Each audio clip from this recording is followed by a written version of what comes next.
Well, welcome everybody. Thank you for joining us, and I know we've got some people from all around the world. It's very exciting for all of us. I don't think we've had one as big as this before, so I'd like to thank you for all taking the plunge with us, and we hope we can all interact and get to know each other. So speak up, and if you ever have a problem, don't hesitate to leave us a message, and as soon as we can, we'll get onto that message and see how we can help you in a better way. Now, this is designed mainly for our beginners who have never done a CAL and who are a little bit apprehensive. We want to calm their nerves and assure them that they're up to this. Everybody's up to this one, okay? It is not a hard one. I haven't included any difficult steps at all. Well, I don't think so. And we will go through it step by step. Now, Alana has put up a list of things, so I'll just run through those. Definitely going to need a wool needle or a darning needle. Okay, you can't survive without one of those, really important. And you can buy plastic ones on the market too, so whatever you can find. I prefer like these aluminium ones, they tend to glide so well through. Some of the plastics have a seam on them, and see this little knob, they're not finished off nice, and that can hit your work as you're doing it. Crochet hooks. I guess if you're here crocheting, you've already had a go at crocheting. So I am assuming that you do know how to do a chain and things like that. But we will always stop and go through each stitch before we introduce it into a block that you'll be working on. And you'll see Alana stands behind me over my shoulder trying to give you the very best of views of how I do it step by step. If you have any suggestions that might help her do a better job, feel free to tell us, but we're trying our hardest. Okay, the other thing you need is a small pair of scissors and your crochet hook. Now, everyone keeps asking what ply, what yarn, what hook. I need to stress to you all, it does not matter whether you're doing it in silk, cotton, whatever, acrylic, pure wool, that is your choice. I am never going to put in the instructions this should measure yay amount. We will never have two people work with the same tension or the same yarn. Therefore, size is irrelevant. Okay, this mine that you have seen, yes, we measured it out, it's 58 inches square. So if you're going to use 4-ply cotton, you can imagine it's going to be smaller. If you're going to use Aran, which is an American one, which is 10-ply, it's going to be larger. Makes no difference, okay? Don't stress about the size. If you are working on yours and you feel it's not getting bigger as you want, there are opportunities along the way to do extra rows, and I will point those out as we get to them. I call those borders. We're going to have border 1, border 2, border 3. There are plenty of time for you to extend the amount that I've put in mine and make yours larger. It will not affect what we're doing. Okay, there are ways around things to make everything big, so don't stress. Now, I'm just using El Cheapo. It's this one here. In Australia, we have a shop called Spotlight. I've been to America quite a few times, and yes, I love your Joann's and Michael's and Walmart, and we bought some lovely wools home from those shops. So, as you can see by my label, it's 8-ply. Okay, it's an acrylic. Okay, it's not yarn snobbery here. If you want pure wool, go right ahead and use your pure wool. I just used whatever I had in my stash, and I needed a lot of cream. And in saying I needed a lot of cream, I didn't have enough of one batch of colours, so I've just mixed whatever creams I had to give it an old world look anyway, okay? But within keeping in that, I didn't go too many shades away from it. All right, so that's basically what we'll be doing. I teach in English, but I can convert to American, and I will always convert it. The patterns will be written in English, stroke American terms. If you don't understand the difference between English and American, I'll try and explain it here. Immediately I see a pattern that says SC in their instructions, I know instinctively that that is an American written pattern, because in the English or Australian, we do not have a term called single crochet. Okay, we don't use the term SC in any written work either. However, I have included it here in our instructions because I know we have a lot of lovely American ladies joining us, so we are catering for you guys as well. And in the terminology, when we come to do something, I am going to explain it in both terms so that everyone's on board with that.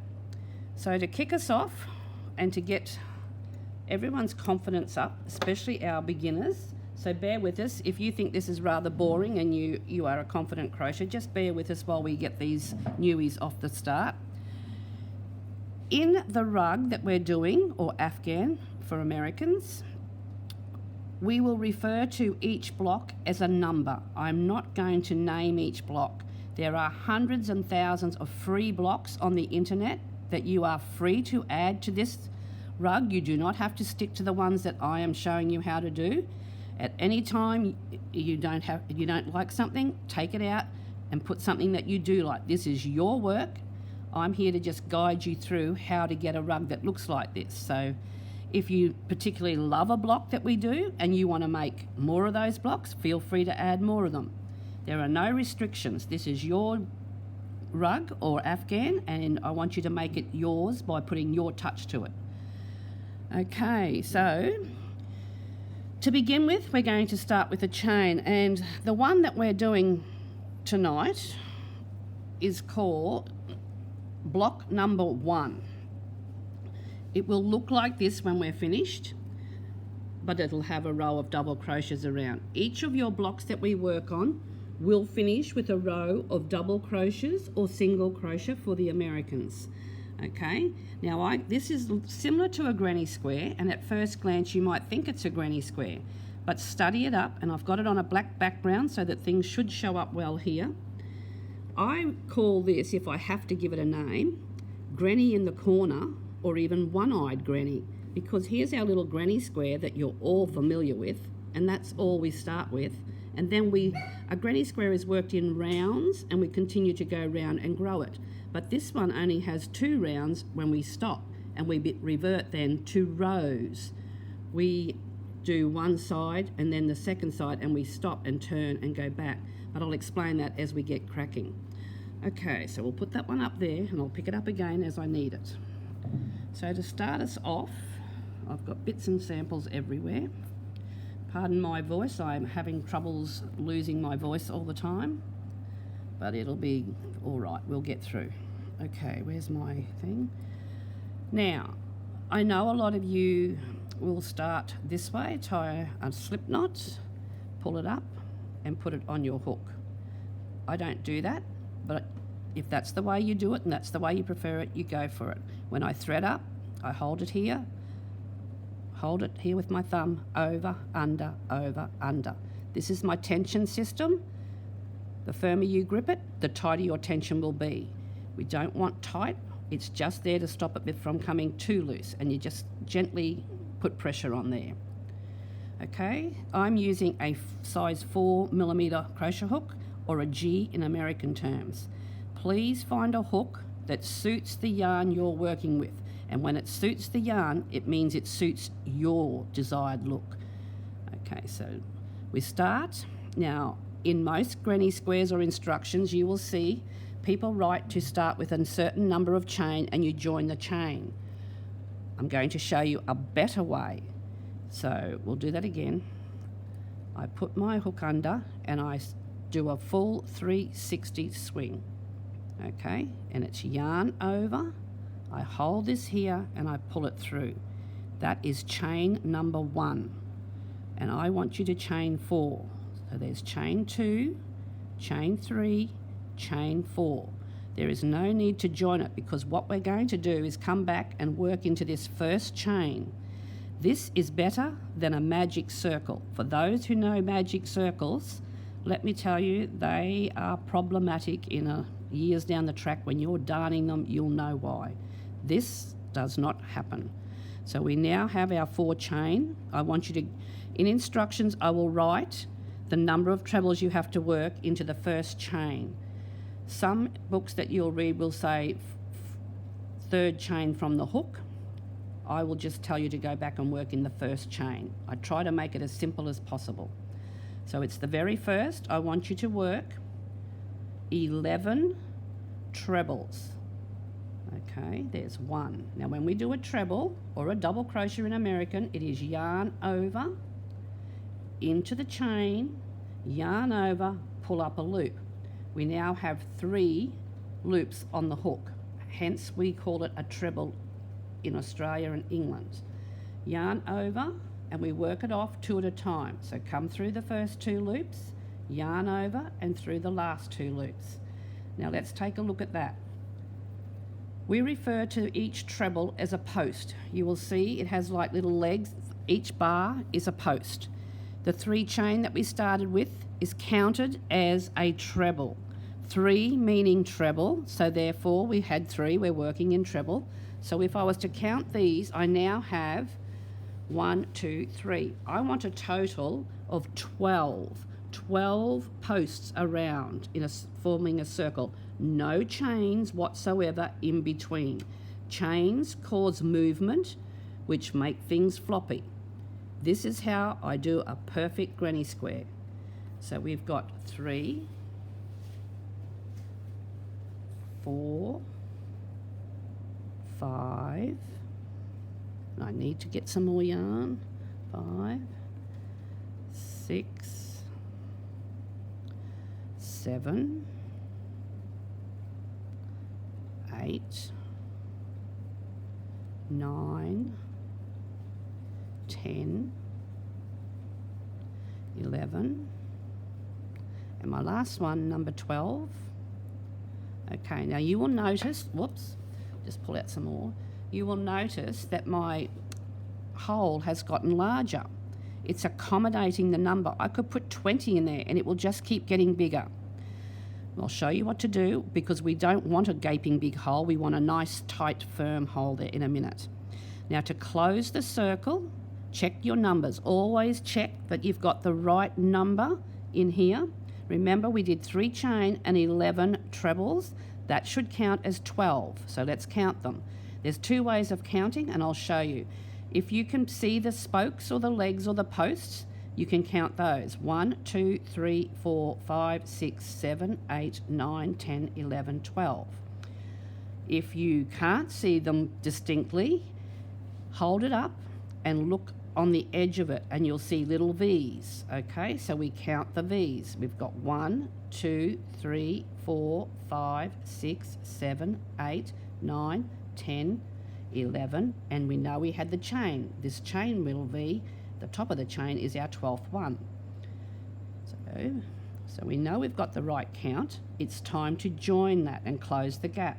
We join it with a slip stitch. Go into the top of our 3 chain and yarn over and pull through, right through until it is closed.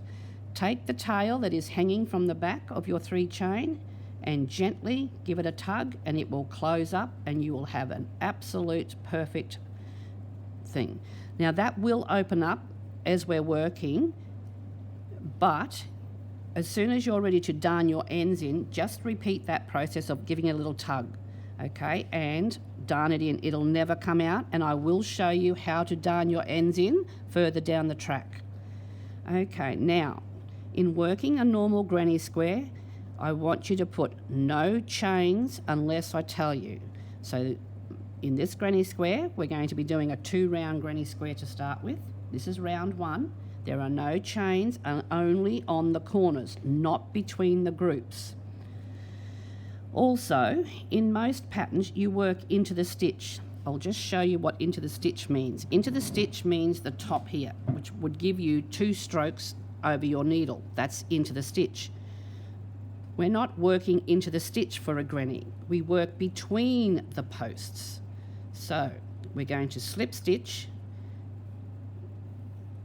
in between your 3 chain and the first post. So slip stitch in there, hook in, yarn over and pull through.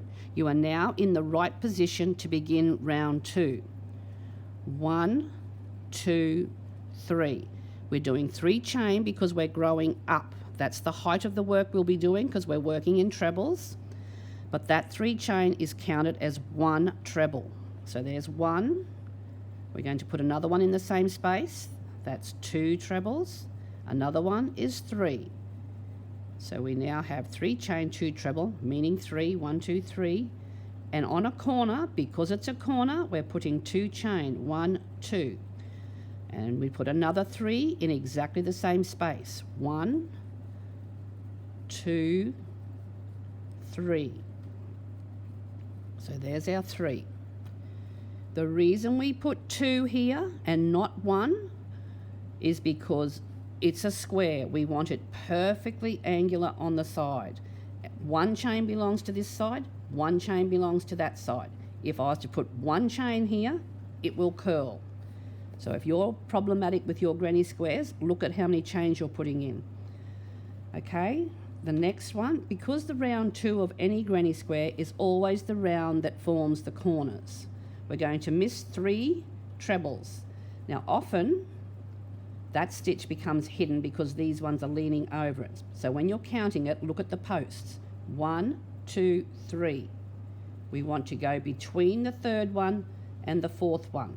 So we'll find where that space is and push our hook through. Yarn over and pull through. Yarn over through 2, yarn over through 2. So there's 1 treble, there's 2 trebles, and 3 trebles. Now our corner, 1, 2, and 3 more in the same space. 1, more yarn, 2, and 3.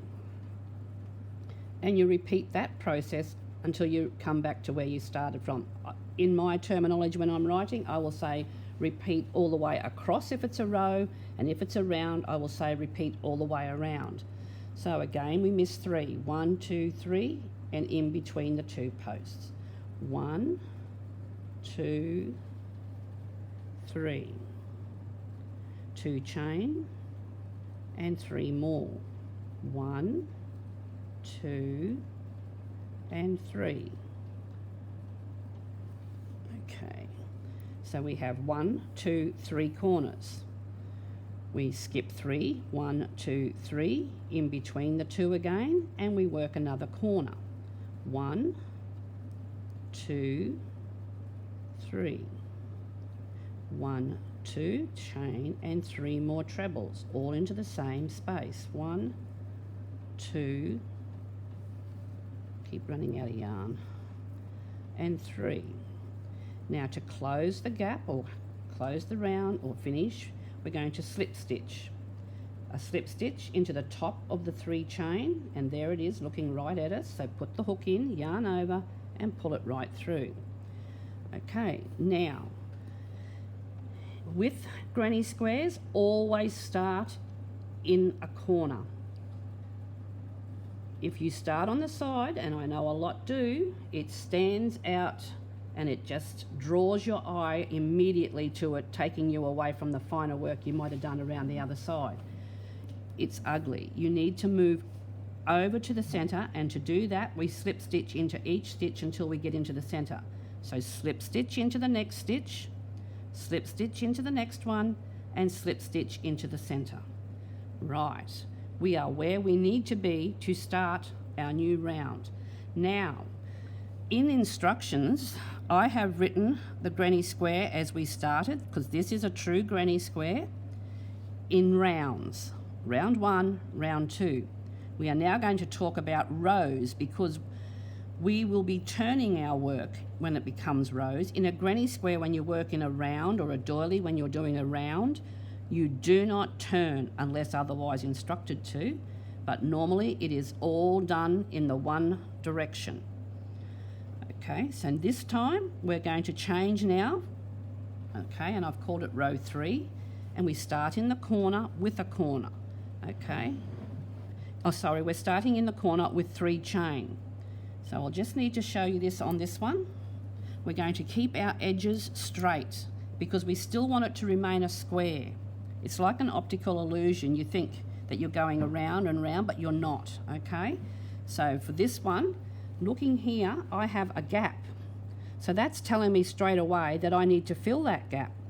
And how do I do that in the granny style? I put 3. So there's 1 and 2.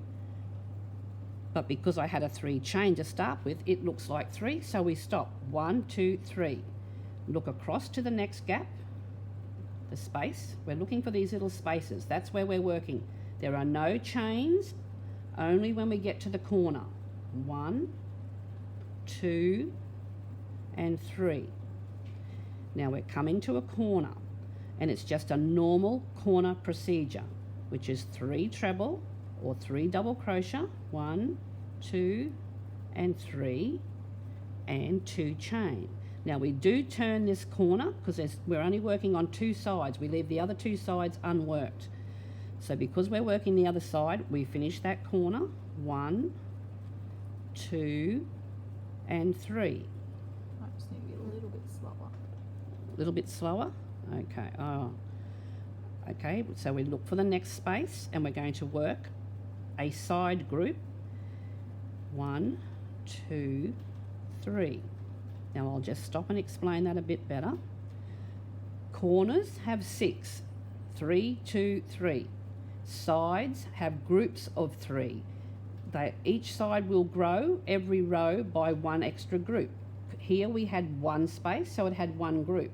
You will note we've now created 2 spaces ready for our next row, which means it will have 2 groups. Okay, that's how it grows. You don't have to do anything, the magic just happens.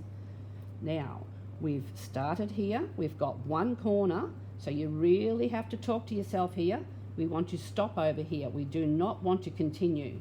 But we started with a group of 3, we'll finish with a group of 3. It's a space. 1, 2, and 3. Okay, now the next row, we need to turn our work. There's 2 ways of doing this. We can do the 3 chain to carry us up first and turn, or you can turn your work and do your 3 chain. Doesn't matter to me which way you like. Okay. Okay, so this time we've done 3 chain because we're still working in trebles, and we're now facing the back. You can tell it's the back because we have this darning bit here hanging. So with the back facing you for this row, we're keeping our edge straight, but there's no gap here. So we know the 3 chain stands alone, and we move over to this one. And because we're moving over, it has a full 3 treble in there. 1, 2, 3. That's group 1. So we move over to the next hole. 1, 2, 3. And in a pattern, those little holes will be called spaces. And if they were done with chains between them, they would be called the chain space. But we have no chains in this granny square. We want our grannies to be nice and flat. Okay, when you put chains, they tend to warp and go out of shape. Okay, so if you've got grannies that go out of shape, you'll know why. Okay, so the next, we're up to the corner already. And what is a corner? It's 3, 2, 3. So there's 2, there's 3, there's 2, and 3. 1, 2, and 3. If I look like I'm going fast on the stitches, it's because I've already explained it further back how to do that stitch. So I'm trying to save editing time by getting through them, but you're welcome to stop anytime you like and go back to the section that you need to watch as many times as you like. So we've got 1, 2, and 3. Remember to talk to yourself and tell yourself, I'm only doing 2 sides. So I've done 1. I only need to do to the end of this row, this edge. 2, 3. And I'm at the edge, and you think, oh, what do I do? How do I finish it? Well, how did you start it? You started it with 3 chain, which is a treble, or equal to a treble. So we're going to finish with 1 treble in the top of the last stitch, which should be a 3 chain. Okay, so we're going to do that again, and you just keep going the same process. We would go 1, 2, 3, and turn, and I have a space straight away, so that becomes 3 treble in there, a group. And you continue that process all the way, and it gets bigger and bigger, with Granny still hiding in the corner down here, or one-eyed granny. That's just my term. You can give it whatever name you like, and you'll probably find it on the internet under quite a few different names.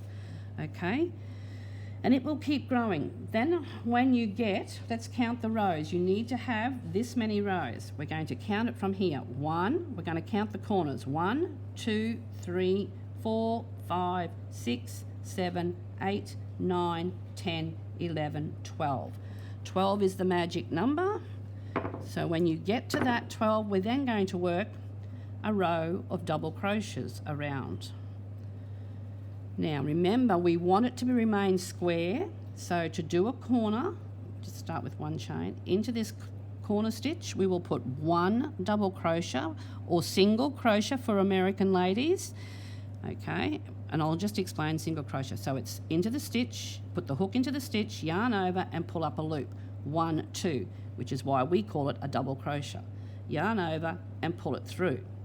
That's a double crochet, but we're on a corner. So we want that to stand out for a corner. 1 chain. If you really feel you want to make it more pronounced, put the 2 in, and I like to pronounce it, so 2, and another 1 in the same hole. So see how that gives me a nice crisp, sharp edge. So then I'm just going to do 1 double crochet into each stitch all the way across until I get to the other corner. Just slow down as you go into this stitch. Okay, into the stitch, yarn over, pull up a loop, yarn over through 2. Into the stitch, yarn over, pull up a loop, yarn over and through 2. That's double crochet all the way around, except on the corners. You must remember to do the corners with 1 double crochet, 2 chain, 1 double crochet. Oh, and I've got a twist. Yarn split on me. Whoops. That don't normally happen. Okay. It's because I'm going slow. Okay. Right, so almost there. Okay. So when I get to the one that has 2 chains, I just go in under the chain and pull up 1 double crochet, 2 chain, 1 double crochet. Alright, so my corner is done, and I just continue into every stitch. And this time you are going into the stitches, you're not going between the bars. It is definitely into the stitches. Forgot to tell you that, but it's not too late because you haven't started yet. Okay, so into there. And you would continue that all the way around, ladies. And when you get to the other end, when you're finished, we simply join with a slip stitch to the top of the first stitch, which is why we did a chain. It gives you somewhere to anchor off. Okay, and when you're finished that one, you should be ready well and truly, because nothing is going to be much harder. Now, at the beginning of each lesson, let's say, we will have a list of what stitches you will be covering. So just in case someone's going to ask, I'll tell you there will be front post stitches used and back post stitches. Don't fret about it. I'm going to show you step by step how to do that. That gives us the 3D texture that we're looking for in some of our designs. Now, over here on this edge, when we come along here, we know that we worked trebles, so I've put 1 into the top and 1 goes in the middle under it. You can put it straight underneath, or if you are frightened that that creates a hole looking there, split the stitch and make sure you go through the center of the stitch, and you'll camouflage it a bit better. You'll still have a little bit here and you won't see much of a hole. It won't pull on the work. So 1, 2, I find 2's enough in there, and I'll put 1 into the chain, 1 into the top of the stitch here, and another 1 through the middle. Okay, and pick that up. And I'll go into the under the chain of the hole and into the top of the stitch here, and through the stitch for the second one.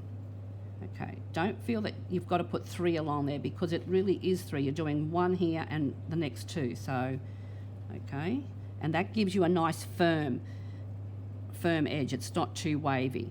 The trick here too, ladies, is to count. If you count, I'll just stop there, but that's showed you everything. If you count how many you did on the first side, you know that you've got to have that number, because this is a square. All 4 sides need to have the same. So you would count not from the chain, you would count past the chain and to the chain. So all the way across and whatever you've got. I'm not going to tell you what my number is there because we are all different. Okay, it shouldn't be for this one, I know, but in other squares that we do, this is not an Afghan where I'm going to put a stitch count. It's irrelevant for this one. We're trying to keep this as simple, as easy for everyone. It's not going to matter. For this one though, we need the 4 sides to be the same. So just count your number of stitches. It's as simple as that. And that pulls us up, I think. That's it for today. I hope you've enjoyed that and hope to see you back real soon. And please post up pics of your work as you go, because we all get excited to see everybody's work. So that would be lovely if you can keep us informed as to how it's going or where you're struggling, and we can try and do another little video clip to help you along when time permits, because Alana works a lot and I might be away for a while. There are things coming up that I may have to be away for, so we're trying to get ahead. If I don't answer you straight away, it's because something has cropped up, but I'll get to it as soon as I can. Okay, thank you. Bye.